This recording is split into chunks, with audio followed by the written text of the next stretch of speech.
Hey guys, this is Garfield the Lightning, and today I'm going to be going through the steps of RNG manipulation in the Gen 5 Pokemon games for speedrunning. So basically you use RNG manipulation to get yourself a starter with perfect IVs and a great nature.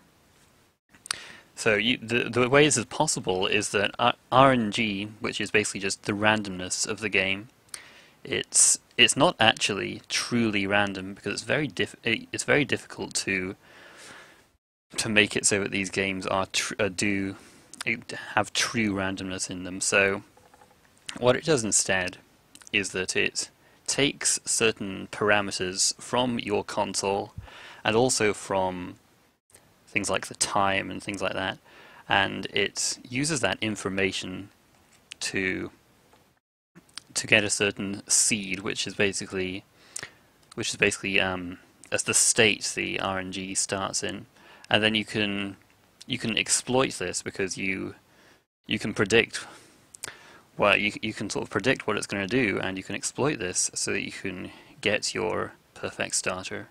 So first of all, you're going to need to find these parameters of your console. So I'm using RNG Reporter here to do this, but there is another program called PPRNG which you can use for Mac, and I'll put both of these links in the description for you. So anyway, in RNG Reporter, I'm going to be clicking DS Parameters Search so that I can find my parameters here. And there's a lot of weird numbers and things here, so just don't worry about this stuff. This will just get all filled in when we fill in this information. So I'm going to be using white 2 as an example here, just because there's an extra step in RNG manipulation in white 2 as opposed to black. So I'm going to be clicking white 2 as my version of the game. My version is in English. I'm using a 3DS. And you can find your DS MAC address in your system settings. I should have mine copied to my clipboard. There it is. And these held buttons, you don't have to worry about that just now. You can just this is just, well, I'll talk about it in a bit. So basically, what you have to do is you have to narrow down this range of parameters. You have to catch a Pokemon in your game at a certain time, basically. Now it's very important that you do this, that you do this without taking any steps, because that sort of can mess up the RNG a little bit. So you have to stay in one place and catch a Pokemon. So a great way to do this is to just stand in front of a high level legendary and chuck your Master Ball at it. Now, if you've only just bought Pokemon Black or Pokemon White 2, and you're like, oh, I want to get to this RNG manipulation stuff right away, you're actually going to have to play through it a little bit so that you can actually catch or receive your Pokemon that you can use to find these parameters here. So, like I say, the easiest thing to do is to just stand in front of a legendary Pokemon, start the game up, press A, and chuck a Master Ball at it. But you might not be able to do that. Maybe you've used your Master Ball, or, like I say, maybe you've only just bought the game. So if you only just bought the game, the best thing to do in Pokemon White 2 is to go to play until Lost Lawn Forest. Then you can catch a Combee with Sweet Scent. And so when you start up the game, you can just go into your Pokemon menu, use Sweet Scent, and then that way you can get a Pokemon without having to move. In Pokemon Black, you have to play for a little more, because although you can, just basically the starters and stuff, they won't work for this kind of thing because their level is too low to get to narrow the IV range down enough. So you can't use your starter, you can't use the free Pansage or whatever you get in the Dream Yard, so you have to go a little bit further. You have to go to Route 6. Route 6 is the earliest I can think of, where you can save in front of one of the Pokeballs on the ground that happens to be a fungus, you can just save in front of one of them, and then you can catch that. It's level 20, which should be enough for this. But if that isn't, if for some reason it isn't, you can always catch a fungus anyway, train it up a bit, and then it learns Sweet Sense at level 24. So however you choose to go about it, you have to aim for a certain second, certain time, and a certain date, basically, to catch your Pokemon. So, right, so as an example, I caught a Pokemon at 17:33:30. So you can't actually press A at the home menu or whatever to start your game up at 30 seconds, because it just takes a little bit of time for the game to boot up. So it takes about 7.4 seconds on a 3DS. So if you just have a standard speedrunning timer like W-split or something, you can just start your timer at 7.4 and then press A when it reaches 30. For a DS, it takes a lot shorter to boot the game up, so you set it to 1.6 instead. Now, if you're using Eon Timer, you don't read it, and by all means, you don't have to use Eon Timer for this. It's just nice for the sound cue you get, which makes it a little bit easier to know when to press A. Then you just have to set the calibration to something like -456 on the 3DS and -108 on the DS. I mean, you only have to hit the set somewhere in the second. It's not super exact or anything. So if this doesn't quite work for you, you can just adjust these values slightly. So yeah, anyway. Now coming back to these held buttons, when you start the game up, you can, whatever buttons you're holding when you start the game up also affects the RNG. So it's basically it just matters when you hold the button from when the white screen shows up to when the Nintendo logo pops up. In that little transition there, when you're holding the buttons, that's when it affects the RNG. It doesn't matter if you let them go after that, or if you're not holding them like from right at the start of your from immediately when you boot the game up. So you can hold it anywhere in that transition there. I held the buttons B and X when I did this little boot up here. Now on a 3DS, you can, when you're holding Start or Select, it sort of puts the resolution down for DS games. So if you want to do that, or if you want to avoid that, just remember that you can wait until the screen turns white, and then you can press the buttons, and that works fine. So yeah, if you keep that in mind, you should be able to get the resolution how you want it. So anyway, what I did was that I have a completed file here, but I've already used my master ball. So what I did in White 2 was I went to the Season Research Lab on Route 6 and got myself the free dealing there by talking to the guy. So that came at level 30, so it's pretty decent for getting stats. Good enough anyway. So I'm going to click this button here, calculate IVs from stats. This program has a nice little IV calculator in it, so I can pick dealing here. My nature is impish. Yeah, impish, please. Thank you. Characteristic is impetuous and silly. Level 30. HP is... I'm just going to enter these values in.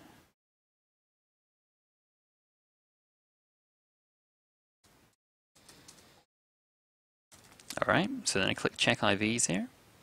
And you notice there's a bit of a range here, and when I press OK, it's going to give me a little bit of warning here.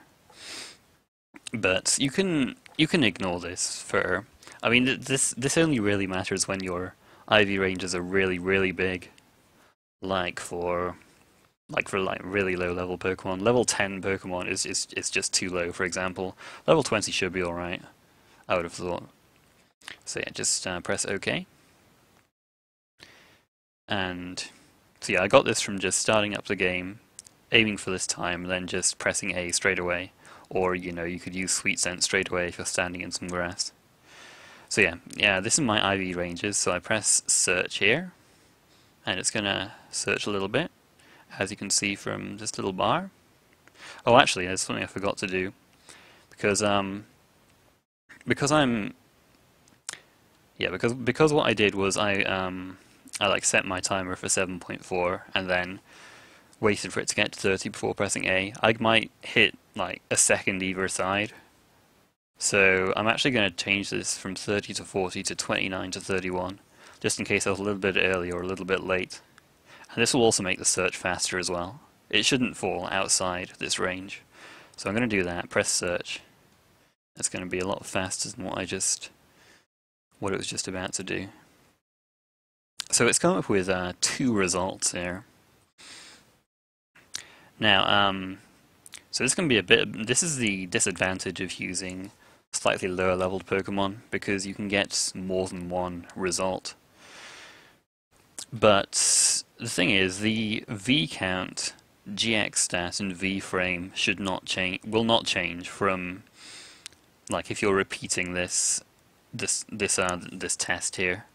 So if you just note down your values of V count, GX stat, and V frame, well, GX stat will always be 6, and V frame, then when you repeat this, if you notice these values appear again, it'll just narrow down what your values are. And so for this one, I would have thought that it would probably be this one, because I was aiming for 30 seconds, and in fact I know that it's this one just from previous testing. So now you'll notice that I didn't say that the timer 0 would stay the same from test to test. And yeah, the thing is with timer 0 is that it just varies a bit. It's a bit random and it's a bit stupid. So you're going to have to repeat this test several times in order to narrow down your timer 0. Just try it with various different seconds, different held buttons, enough times that you can see that one timer 0 comes up more often than others. Oh, one thing I forgot to mention actually was that when you start your game up, you should, pardon me, you should not turn on the C gear. If you turn on the C gear, it messes things up. So do not turn on the C gear when you're doing this. So yeah, when you've done all this and you feel like you've narrowed down your time 0 enough, you can send your results to profile by pressing this button here. And you can just drag it over here, and so you can see that it's filled in the MAC address and all the other things for you. You can set your timer 0 to a min and max, but it's better to just narrow it down to one value. So yeah, and you want to change these key presses to none, 1, 2, and 3 for the next step. You can leave everything else as it is. Just name your profile name whatever you like. I'm just gonna call mine Tegeye, just because that's my middle name. And then you can press OK and it'll save your profile for you. So now that you've figured out your parameters, you're ready for the next stage, and I'll come back and tell you about that shortly. Alright, so now that you've found your console parameters, it's time for the next stage, which involves trying to determine what time and date will give you your starter with perfect IVs. So to do that, you go to Time Finder here, 5th generation Time Finder, and then this window will come up, and you should see all your parameters that you'd determined in the previous step up here. If you don't, then you can just click this drop down menu and select the correct one. And yeah, so basically there are 2 different random number generators involved in 5th gen Pokemon games. One of them is the Mersenne Twister RNG, also called the IV RNG, and that, as its name implies, determines the IVs of your Pokemon. And the other one is the PID RNG, or maybe it's the PID RNG, I don't really know how you're supposed to pronounce it, and that determines everything else about your Pokemon, the important one in this case being nature. So in this step we're only concerned with the IV RNG, so we're not doing anything about the nature in this step here. So you just choose whichever year you like, really. Just going to leave it at 2015. We're going to skip over the month for now and come back to that a bit later. And for min-max frame, if you're playing Pokemon Black, set both of these values to 11.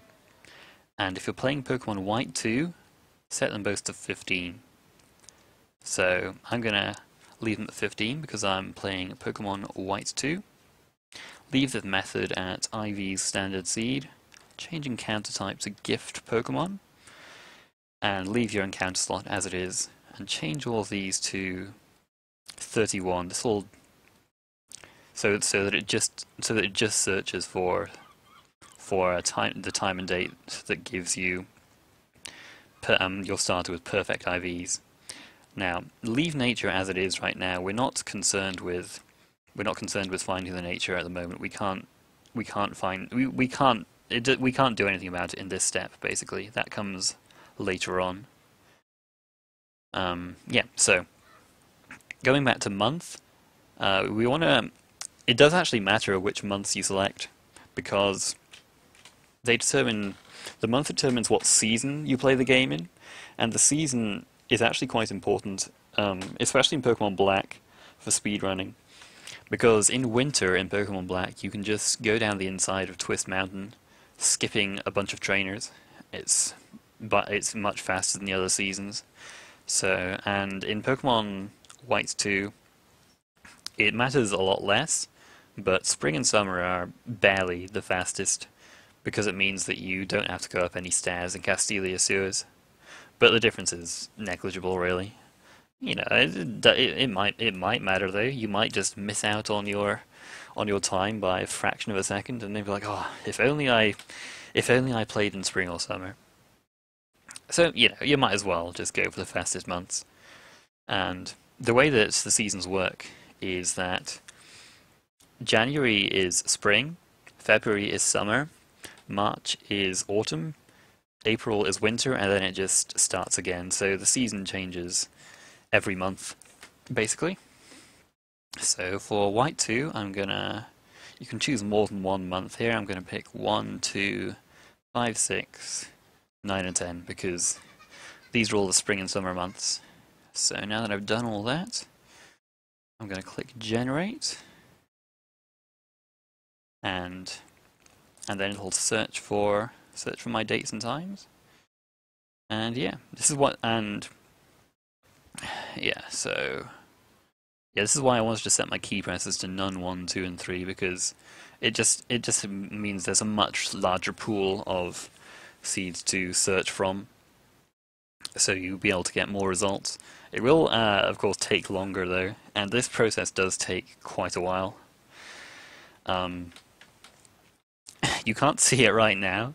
I have not been able to get this to show up on my OBS for whatever reason.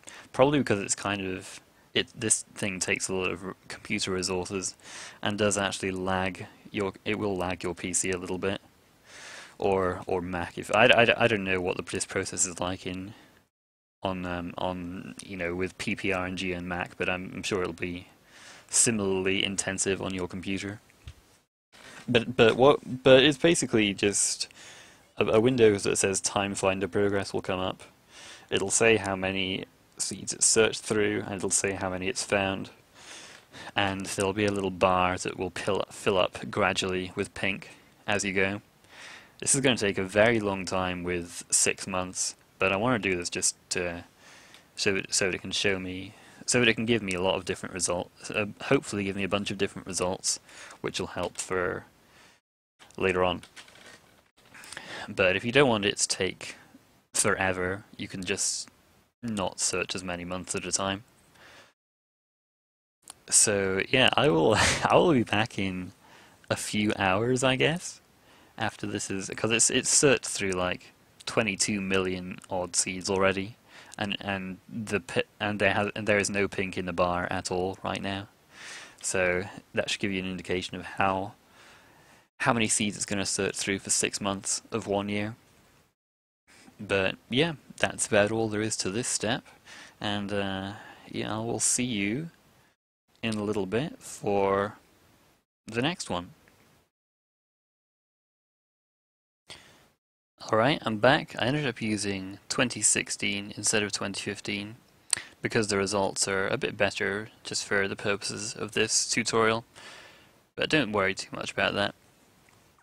So, I searched over 4 billion different seeds and I got 3 that gave me perfect IVs. So if you're a bit sick of this by now and it just took a long time and you want to put this down and come back later, then you can just right click the table and click output results to text, and that will save it to, I can't remember if it saves the whole table or just this line. I think it's the whole table though, to a notepad document. So you can do that and just come back later.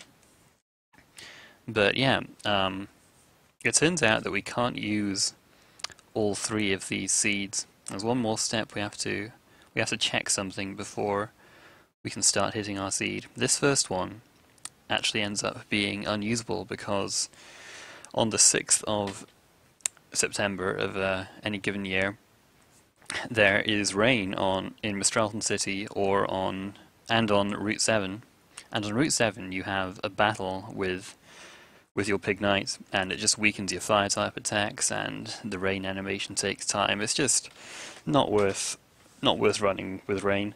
So yeah, there is Villagin has made some weather charts for Pokemon Black and Pokemon White too, so you can tell in advance if your date is good or not. But these 2 dates end up being fine. So yeah, and as I say, it's the same for every year, the weather patterns. So don't worry about that. You've also got to be a little bit careful about the times as well. Just say for this second seed, for example, say if this time is fine, but let's say that it was, you know, much later, like 22:49. Then by the time we got to Route 7, it would be the 11th of September, and on the 11th of September there is rain on Route 7 again. So we wouldn't be able to use that either. So just keep your wits about you, and you will be absolutely fine. So once you've checked that out, you can finally start hitting your seed. Yeah, there we go. So if you haven't already, delete any save data you might have on your game, and then just hit your seed. Hit your time and your dates, just like you did when you were finding your parameters. Now, if you're playing Pokemon Black, then there's some good news and there's some bad news. The good news is that there aren't many different timer 0 values you can hit. So this means that you should be able to hit your seed relatively quickly. That's the hope anyway. But the bad news is that you can't influence. Remember how I said I mentioned earlier that there were 2 different RNGs at work: the IV RNG and the PID RNG. And there is nothing you can do in Pokemon Black about the PID RNG. Basically, when you go through the new game process, the PID RNG advances a certain number of frames. It varies from seed to seed, but it's always the same for the same seed. So you can't tell in advance what nature you're going to get. You just have to, you know, hope that you get the right one. And there are, I believe 24 natures, or was it 20? I think it was 24. And so this might take a while to get the right one.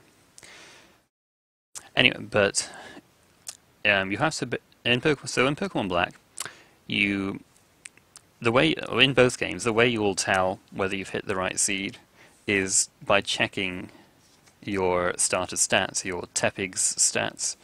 The current routes both use Tepig in both games.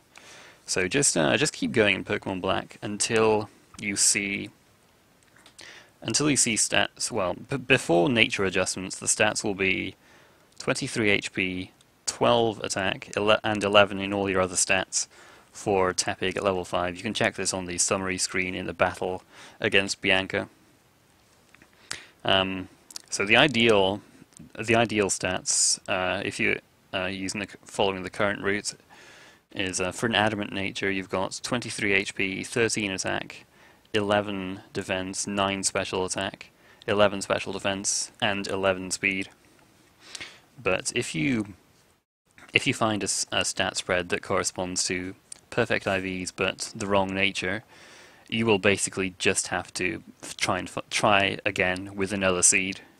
Like, just give up on that one. Say if you were using, well, I mean this is white too, but say if you're using the second one, you just give up on that one and move on to the third one until you get your nature.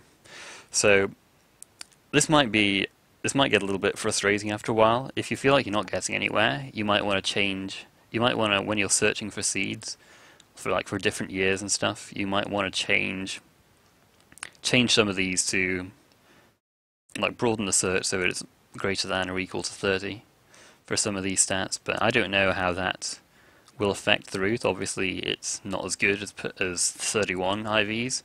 You'll just have to, think about whether it's worth making that call there.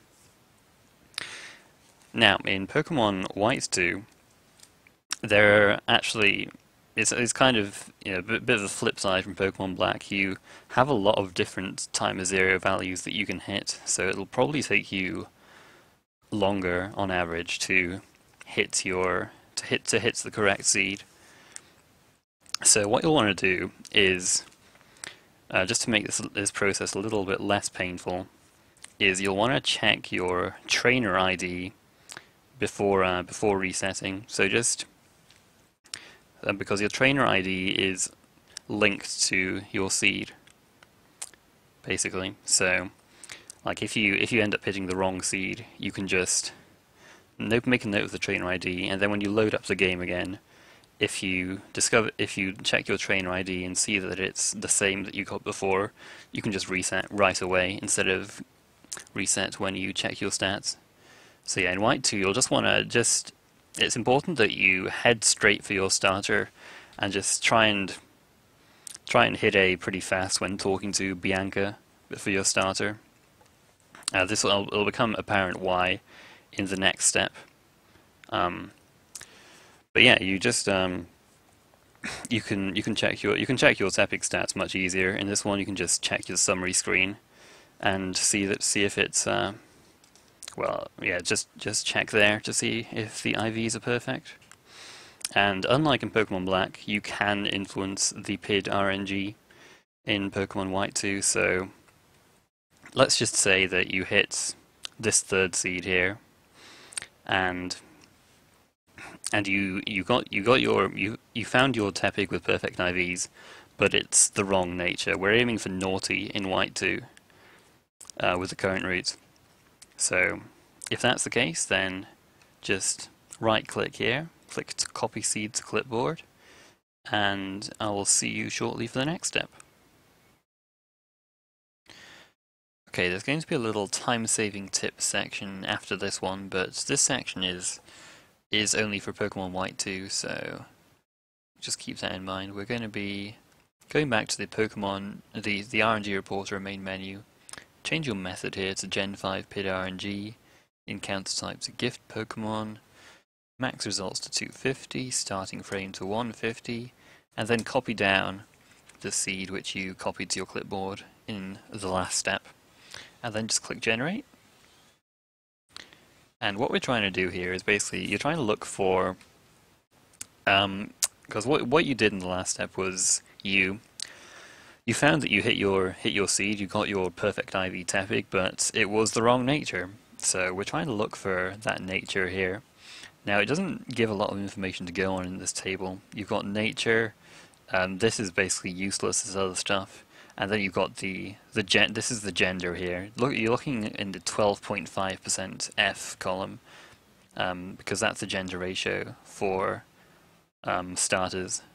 1 in 8 of them are female, and the rest are male. So you can get a little more information out of this table if you just right-click anywhere, click down here, display characteristics in search, and then you know that the IVs are all 31. And then click OK, and it tells you the characteristic here, which can help you out a bit. So yeah, we're trying to look for the starter we hit. So it's usually around the 200 mark, usually a bit after, but it can be a bit before. So that's why I put the starting frame at 150. So let's say that it's this one here, this brave one.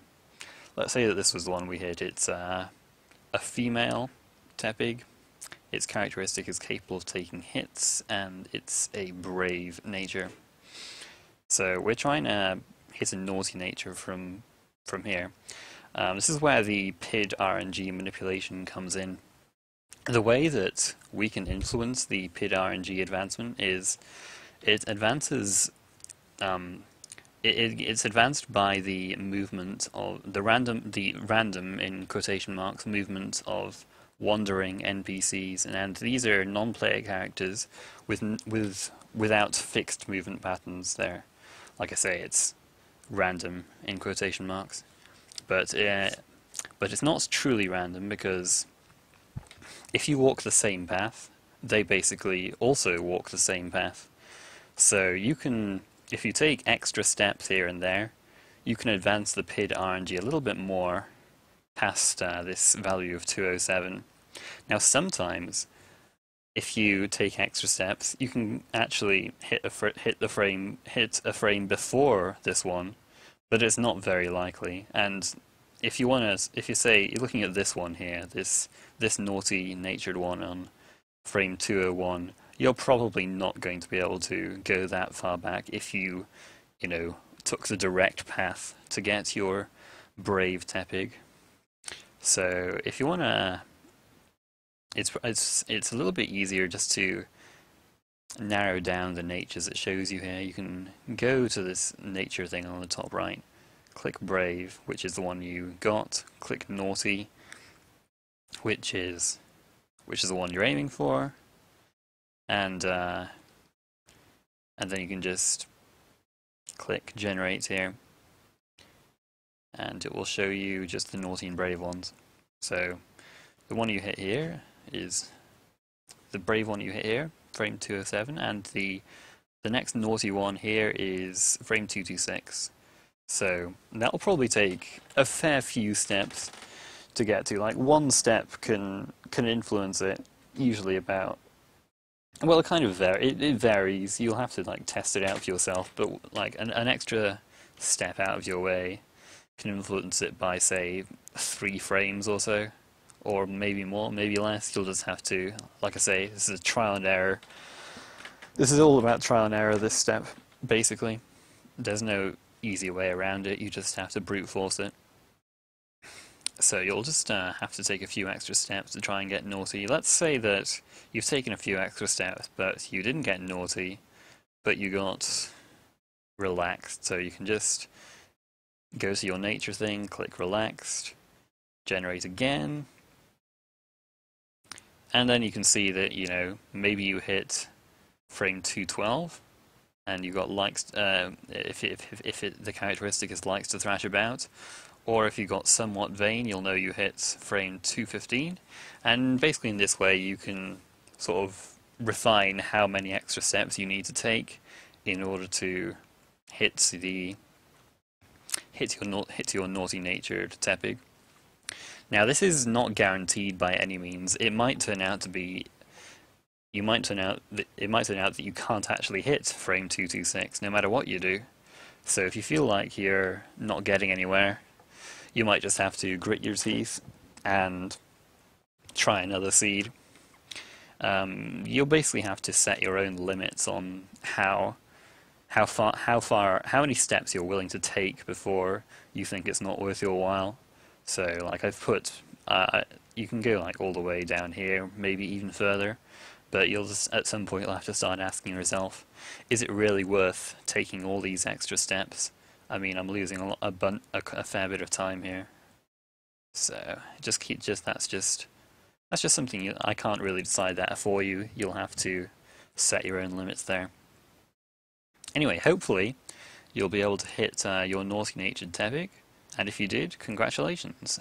So that's the bulk of the tutorial over. But there's a few little once you've you know hit your starter. Once you've managed to get your starter, you've hit your seed, and you've got the correct nature.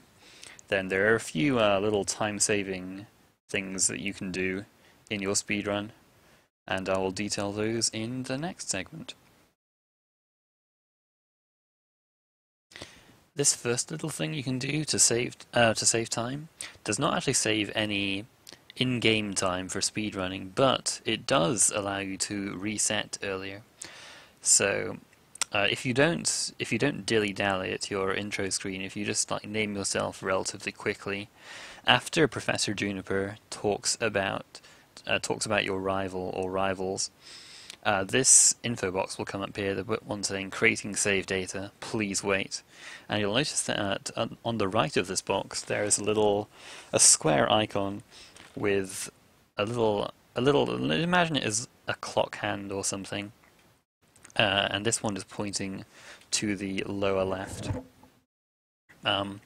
So basically for any given seed, when this icon appears, when it first appears, the hand on the icon will always point the same way. So if you like after a while you notice that for your seed, the hand, when the icon appears, the hand always points to the bottom left. If like when you're resetting you see the icon come up and it's pointing to, say, the top right instead, you can just reset right there, right away, because you'll know for sure that it's not your seed. Now there could be several wrong seeds that also have the hand point to the bottom left, but it helps eliminate a lot of different seeds that you don't want.